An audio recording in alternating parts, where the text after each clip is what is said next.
Ay! Nak! May merienda ako dito ah! Kain muna tayo dito! Kuya, Ale, may merienda si nanay. Merienda muna tayo.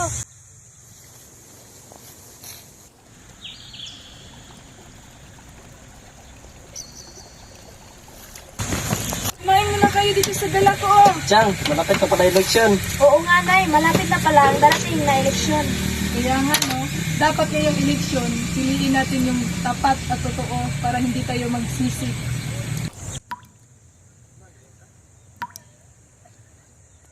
Chang, si Konsehal, tagaan no?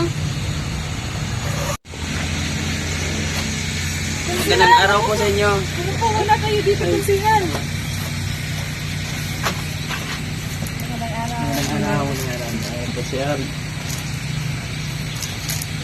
Kung mananalo ako ngayong darating na eleksyon, ipinapangako kong gagawin ko ang lahat para sa inyo.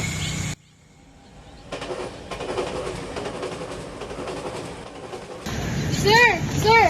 Paano na po yung Barangay 143? Sa Barangay 143. Ito pira, bigyan mo sa kanila. At pagkasabing, huwag nila akong kalimutan sa pagdating na butuhan dahil malaking pira ang binigay ko.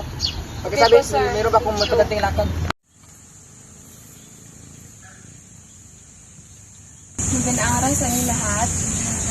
Narito po ako dahil ako nautusang magbigay ng isang handog galing kay Konsehal Pasagad. Yes.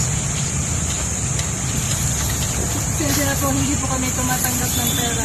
Tara na anak, huwag tayo Tara na, Nay. magbulag-bulagan.